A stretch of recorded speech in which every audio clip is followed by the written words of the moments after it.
Welcome, everyone. I'd like to call tonight's public hearing to order.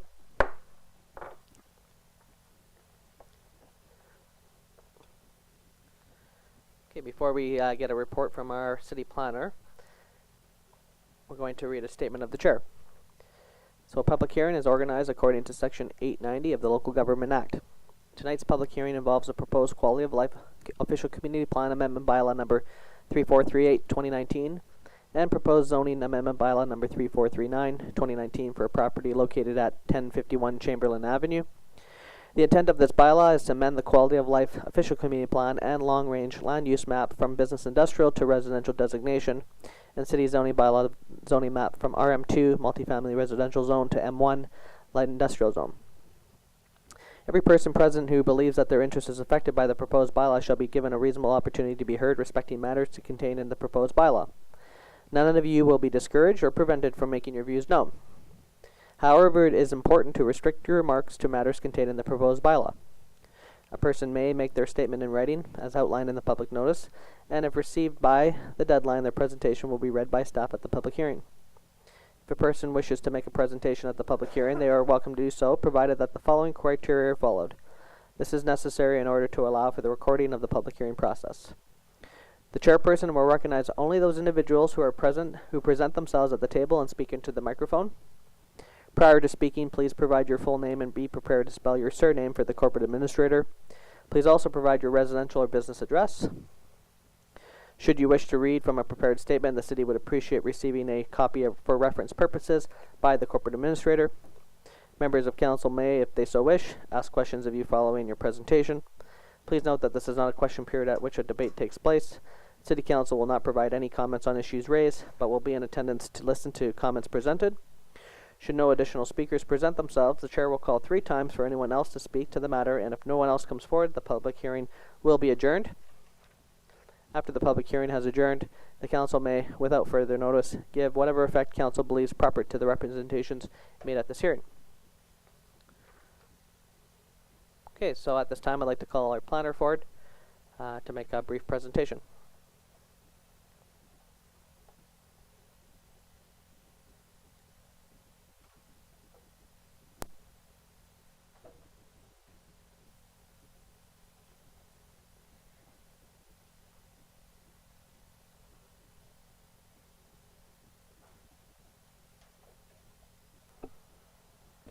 Thank you, Mr. Mayor.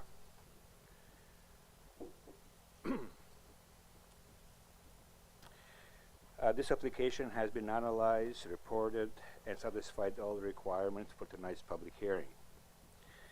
The report presented to Council on April 29th, which includes the full application as well as staff analysis, remains current and is included in its entirety in attachment number 1.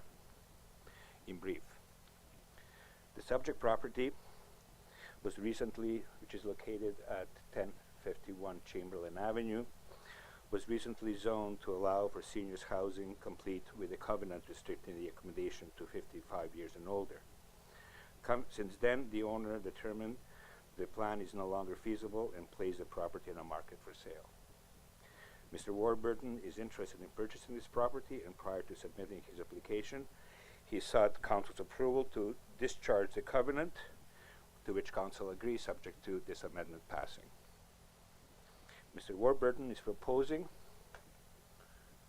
to return the property to previous use as a motel, including restaurant.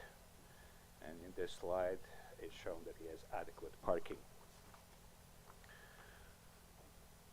The Quality of Life Official Community Plan Amendment is a mapping exercise that proposes to amend this property that I am outlining on the overhead projector from residential to business industrial. The zoning amendment bylaw is both mapping exercise as well as amendment to text.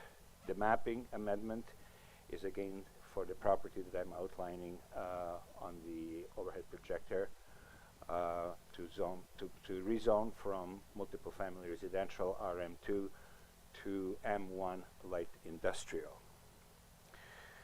And the text amendment is to permit restaurants and permit tourist accommodation and restaurant. Staff conducted internal referrals, and there were no comments that would prevent the proposed amendments. Staff also conducted external referral to Ministry of Transportation and Infrastructure and received a sign-off as reported at the April 29th meeting. As of the date of this report and including today, staff did not receive any over-the-counter inquiries or written comments to the public notification. In conclusion, Mr. Mayor, the applicant has completed the necessary requirements for final consideration. That concludes my report. Thank you. So at this time, we'll have members of the public who wish to speak to this project will be able to come forward and speak to any issues or concerns regarding this development.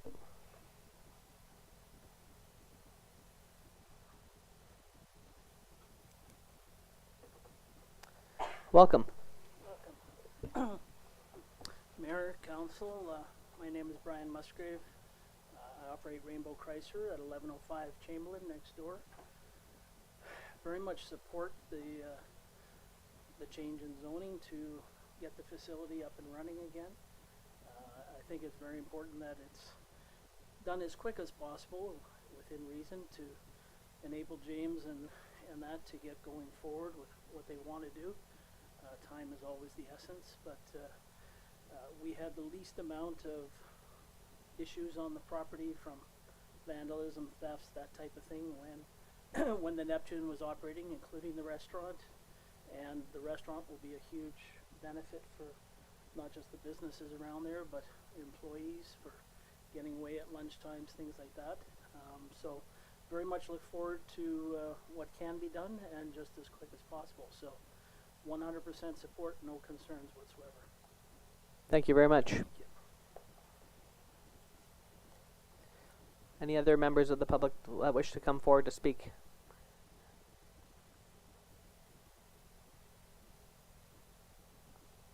I'll call for a second time. And a third and final time.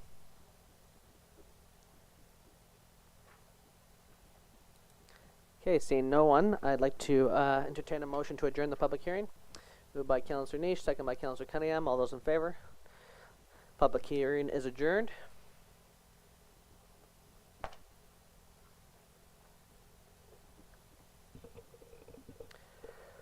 like to call tonight's regular council meeting to order. Recommendation that the agenda for the regular council meeting of May 13th, 2019 be adopted as presented. Moved by Councillor Ady, second by Councillor Randhawa. All those in favor? Any opposed? Motion's carried. We'll see if I can get through the minutes here. Item 3A, recommendation that the minutes of the special council meeting of April 29th, 2019 be adopted. Moved by Councillor Cunningham, second by Councillor Skelton-Morvan. All those in favor? Any opposed? Motion's carried. Item 3B, recommendation that the minutes of the public hearing of April 29th, 2019 be adopted. Moved by Councillor Ady, seconded by Councillor Skelton-Morvan. All those in favor? Any opposed? Motion's carried. Item 3C, recommendation that the minutes of the Committee of the Whole meeting of April 29th, 2019 be received. Moved by Councillor Cunningham, second by Councillor Niche. All those in favor? Any opposed? Sorry.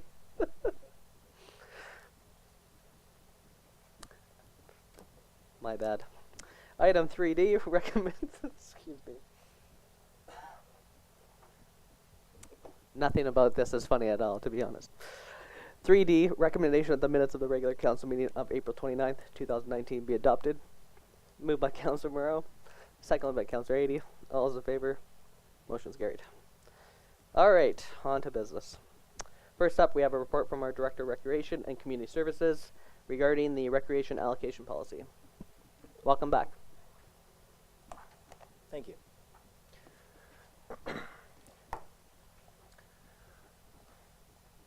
In September of 2018, the Recreation Commission formed a Recreation Allocation Policy Committee for the purpose of establishing a recreation allocation policy for the Recreation Department.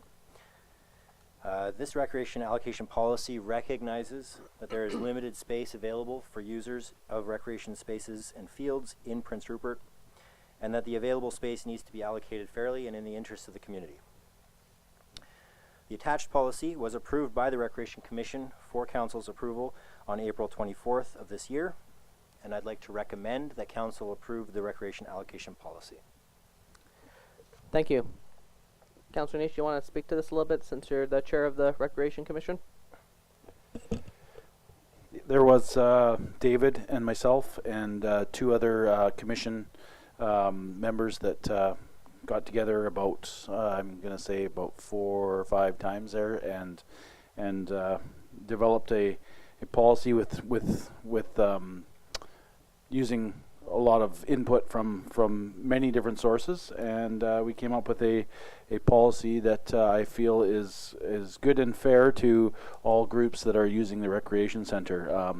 You know, in the years past, there's been a couple issues here and there with how things are allocated, whether it be the arena or the gymnasium, and I think we did a fairly good job of putting together a policy to hopefully keep everybody happy, or at least happier. So members of the community were also part of the subcommittee? No, it was just a recreation committee, or 4 people from the Recreation Commission, but it was with input from multiple groups. Sorry, I meant folks from the commission that are appointed from the community. Yeah. Right. Okay, so questions? Councillor Adie. I see on the prioritization list that you've got, I think I've lost it, but you had the second one is for local events. I'm just wondering if there are any criteria or is any room for discerning the difference between local events that might be of narrow interest rather than those of broader interest, or local events that might have any elements of controversy versus those that would not?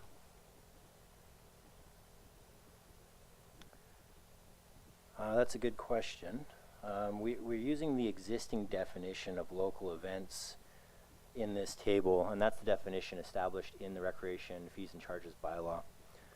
That definition doesn't delve into any territory that would set one local organization apart from another local organization, and it really applies to anything with a permanent address within the community that need the use of the facility for a full day. It doesn't go into any area of deciding which organization would meet that criteria or not. Mainly that's more like say craft fair or big full day events is kind of what it is. It's not for somebody who's renting it just for shorter periods. So it was kind of, if you look at the current people that use the facility right now, like you would have the big groups, the big long day ones, which is definitely the craft fair would be one of the big ones, and also you get like all need a basketball tournament and that. So they're the bigger ones that use the facility for more than just a couple hours. Councillor Cunningham. Your priorities for 4th is youth rentals and 5th is adult rentals. Now, does that include the Senior Men's Hockey League, and or are they under? What would like the women's hockey, senior hockey, men's rec league, and that? What would they come under? The leagues themselves are not defined in this policy. It's on a rental by rental basis, with the exception of the definition of minor organizations. So it would be if, say, for example, an adult league were to rent the facility, and that booking or that rental would be composed of enough youth to be defined as a youth rental, then it would fall under the youth rental definition. But the league itself would not be part of that definition. It would be the composition of that rental. So that they would be under city programs then, like No, as in part of the regular programming of the civic center. Is that how you're? No, what I mean is we would not define a booking based on the league structure itself. An adult league, if it makes a booking for adults, will be considered an adult booking. If it makes a booking for youth, it would be a youth booking. If it makes a booking for the purposes of making money, then it will fall under the definition of a commercial rental. based on the priority tables listed. The only organization we define is a minor organization. So, you know, what I'm getting at is, when I was sitting on the commission, we had the Women's Hockey League come to talk to us. The Senior Rec League is being, you know, pushed back later and later because of other users and that. And so you're not even prioritizing those two organizations in this chart then? We are prioritizing them based on their rentals in the adult rental category. If their rentals are composed of adults, then they are an adult rental. And that would fall under the definition of an adult rental. I don't know, like, you know, these are leagues that have been in existence for quite a while, and I think they should be prioritized not just as adult rentals, but as, you know, like, I don't know, I think maybe you should have another category for leagues, or because these leagues have been around for quite a while and they've been contributors financially to the rec center for quite a while, so, and putting them down as the fifth priority. So to speak to that for a second, because this was a part of a process that, you know, multiple meetings and input and arguing over how this priority table would be laid out. This priority table is under the guidelines set out in point 3, and that we recognize that there's need for multiple types of organizations in the community to access the space. All we're doing in this table is ensuring that the current practice that we already follow in the community is followed with the approval of council. And while that fifth priority seems to be quite far down the list, it won't have an effect on the current way we allocate adult rentals. It just means that we are going to set aside time in the schedule of the different facilities and areas to prioritize youth and ensure that they have space during that prime time to access the facility in a way that would be appropriate for each of those facilities. Councillor Nation, did you want to follow up on that? He pretty well covered all my points, but the one thing, basically, as an example, the arena has a prime time, and youth are prioritized ahead of everyone else because it wouldn't make sense to have rec hockey on at say 6 o'clock at night and have youth hockey on at 10 p.m. So it is prioritized as youth first, being that youth, you know, we need to support youth to you know, in this facility first, most importantly, but also the timing for them, because adults can stay up a lot later. So obviously it's more important for them to have the better times for things. Other comments?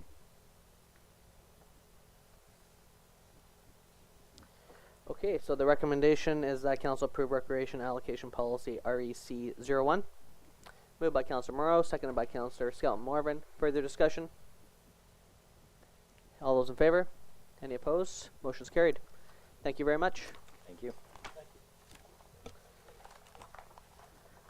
Okay, next up we have a report from our planner regarding application for development variance permit 998 First Avenue West.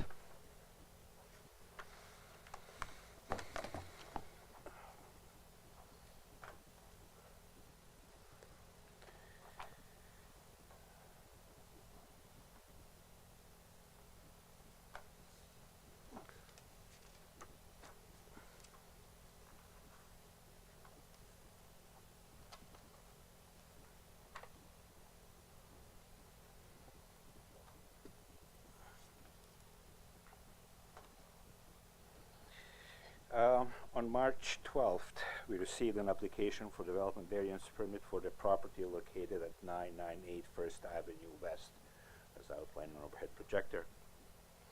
The proposed variance is to retain the deck as the extent of the proposed renovation renders the existing non-conforming status to no effect.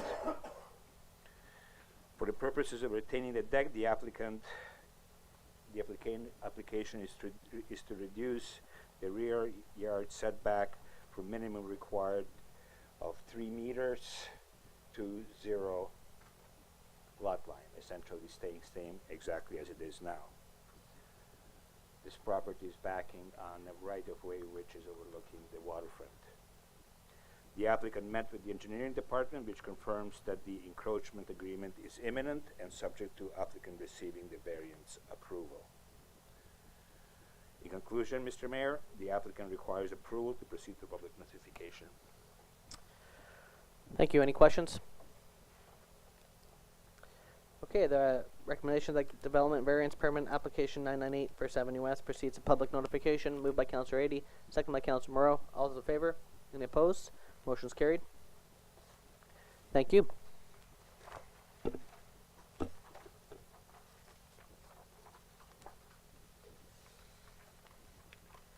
Next, we have a report from our Chief Financial Officer regarding the 2018 audited financials.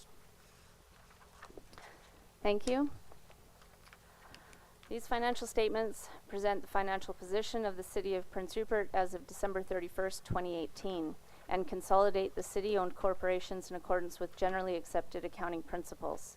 It is made up of a number of statements, notes to financial statements, and schedules. Many of these are provided for additional information purposes. The auditor has issued an unqualified opinion based on their audit of the financial statements and the underlying information supporting the statements. Statement A is the statement of financial position, or the balance sheet, as is also known. Cash and cash equivalents increased by $3.8 million compared to the prior year, primarily due to receiving the grant for Phase 1 waterline replacement, which was completed in 2018. General receivables decreased by $3.5 million, given most of the provincial grant for Phase 1 was recorded as receivable at December 2017. Deferred revenue increased by $1.1 million, primarily due to the early receipt of lease payments to fund development costs on city-owned land. Debenture debt has decreased in accordance with the repayment terms. The balance owing on the cruise ship dock is $1.3 million due 2025, and the airport upgrade balance owing is $5.9 million due 2034. Tangible capital assets saw an increase due to new infrastructure. The West Berm expansion in Phase 1 of the water project being the most significant, with other assets such as the work done on McBride and budgeted road paving making up the balance. The cell block upgrade at the RCMP detachment and the acquisition of the Public Works modular building made up the rest of the increase to city assets. Overall, the working capital, which is liquid assets available to service current liabilities, is good. An ideal working capital ratio is 2-to-1, and the city is at around 2.4-to-1. Statement B represents the consolidated revenues and expenses for the year and compares them to the prior year as well as the 2018 budget. Revenues were close to budget, with the only significant variances being the non-receipt of Phase 2 water grant funds, as the project had not started in 2018. The increase in building permit fees received and the lease income from Prince Rupert Legacy's sublease on Watson Island. Expenses were also close to budget, with ongoing Watson Island development costs being higher and utilities expenses and road maintenance coming in lower than budgeted. This all contributed towards the excess of revenue over expenditure. Statement C identifies the operations of the various funds. The operating surplus increase experienced is mainly due to funds advanced through a dividend from Legacy to begin roadworks in 2019 and unbudgeted building permit fees, penalties, and interest on late taxes. The utilities funds ended the year with a surplus due to expenses being less than anticipated. The surpluses in each of these funds will contribute toward ongoing capital projects in the future. Schedule 8 is the format presented to Council throughout the year to establish variances to the approved budget. The most significant variance is in fiscal revenues, which includes dividends from Legacy and building permit fees received in development services.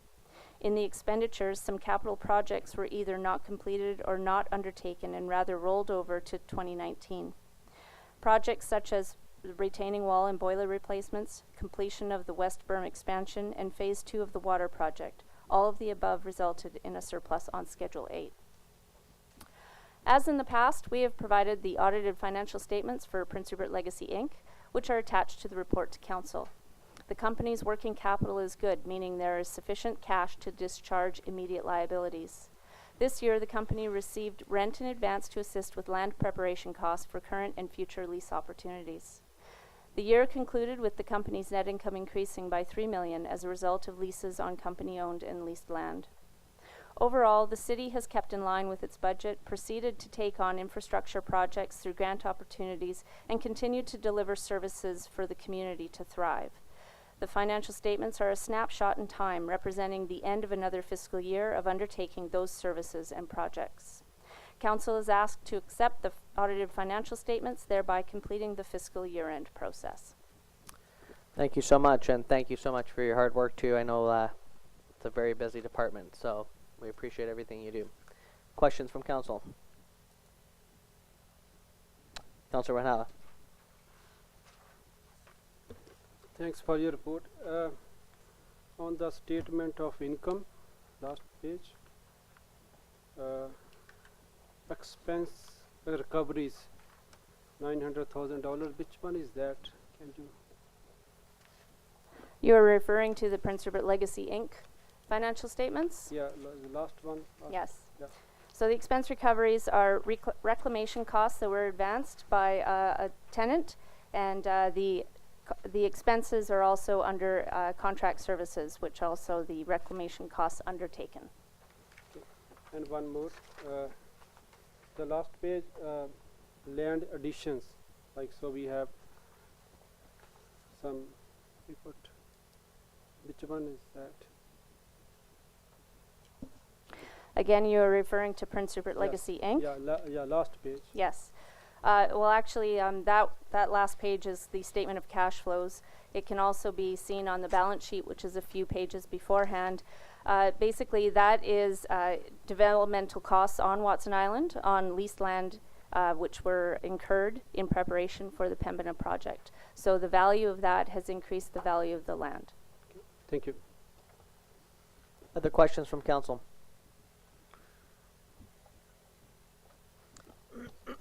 This is a comment, less of a question. I just want to commend staff on particularly the variance on just about $34 million in spending, a variance of 0.75%. I think that deserves some major kudos, particularly because it's 0.75% to our favor on the expense side, and then almost 5% in our favor on the revenue side. So I just want to commend staff on delivering the financial plan for this last fiscal year. I do just have one quick question relating to revenues from the swimming pool. I know I had asked this question during the last variance report, but now that all the work is all said and done at the pool, we ended up with about $30,000 less in revenue from the prior year. Is that about what we had budgeted for the closure? Initially, we had budgeted that the closure would be for less time. So then that is a direct impact to our budget and to also our, what our actuals are. So because we couldn't open as early as we initially had first seen when we did the financial, the 5-year financial plan, and then learned afterwards just how long the closure would be because of all the work done at the pool, that definitely impacted some of our summertime occupation within the pool. Other questions? Okay, so the recommendation that council by resolution accept the 2018 audited financial statements. Moved by Councillor Cunningham, second by Councillor Niche. Any further discussion?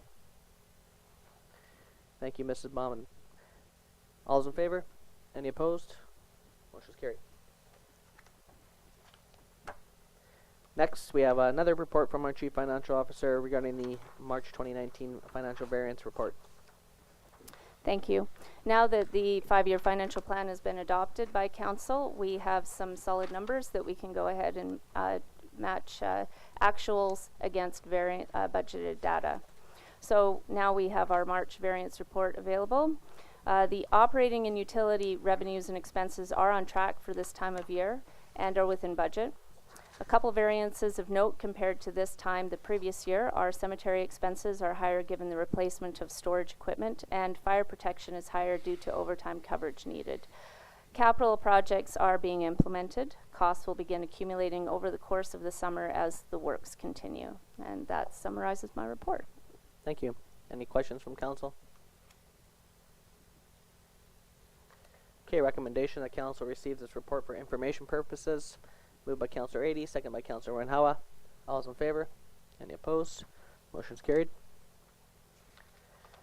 Next, we have two correspondences for action. First is Child Find BC proclamation request for National Missing Children's Month and Missing Children's Day. Moved by Councillor Renhawa, seconded by Councillor Scott Morbin. Any comments? Okay, all those in favor? Any opposed? Motion's carried. And next we have a request from the Prince Rupert Port Authority regarding letters of support for the National Trade Corridor Fund application for infrastructure enhancements, which are outlined in the letter that they sent to us. Moved by Councillor Moreau, seconded by Councillor Cunningham. Any comments?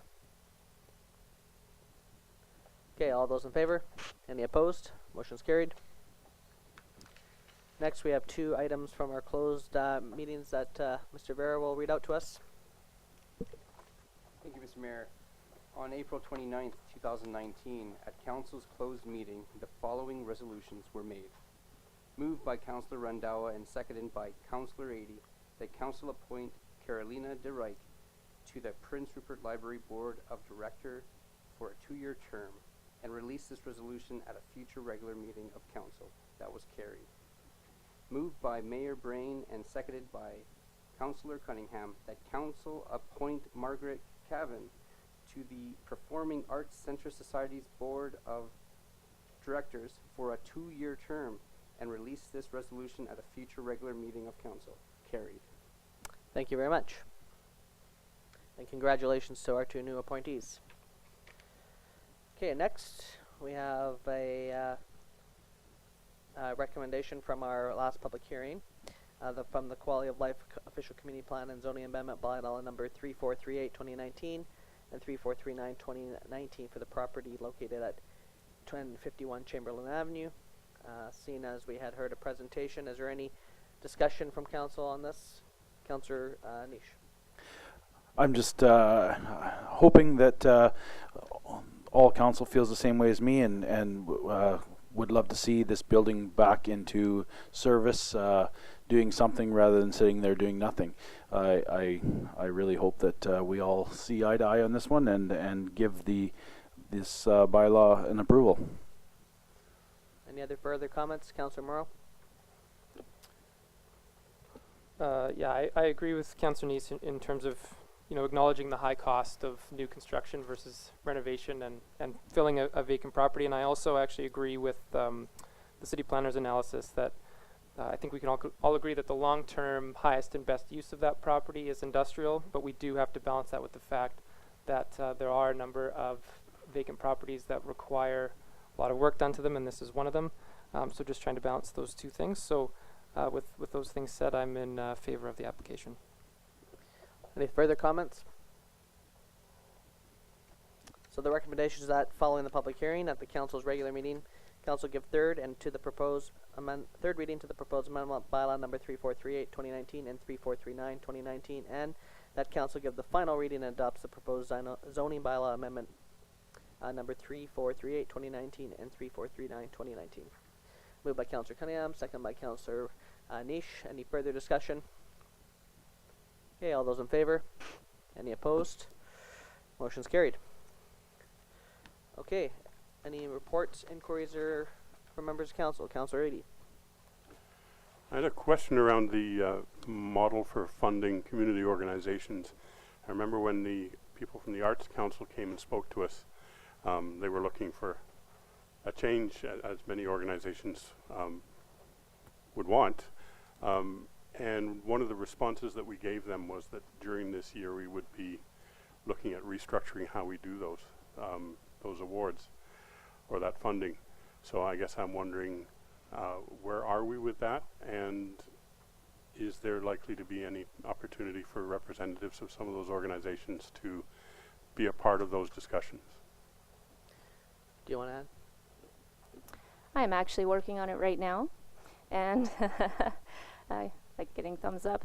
And then I am actually planning on using our Rupert Talks to get community input and also invite some of our the existing community enhancement grant recipients, as well as anyone else who has never received one before, to participate in establishing and creating the new community enhancement grant policy. Thank you. Councillor Cunningham.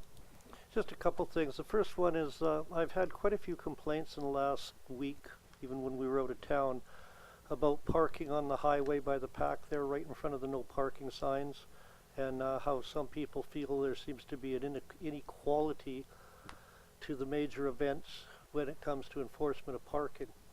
And I don't know if this is true or not. I've just been hearing about it, and no one can seem to come up with facts, but I'd just like to know if we do have some sort of policy about not enforcing parking regulations during major events, or if it's wish-washy. I couldn't tell you. We don't have a policy to not enforce during certain events or be selective about it. However, I will look into the parking on the highway during any kind of event. Thank you. And the second one is, as most people know, the mayor and I just attended the NCLGA last week. It was quite an interesting convention. I'm quite sure the mayor will have something to say about it. But one of the meetings I went to was a regional hospital board meeting. And with Mills Memorial not yet finalized, it's still going to Treasury Board and that. I'm a little concerned about us possibly losing some of our services, and as we discussed once before, bringing up a health advisory group, and I'd like to maybe in the next meeting discuss that, or actually bring the points forward to do it. Sounds good, Councillor Cunningham.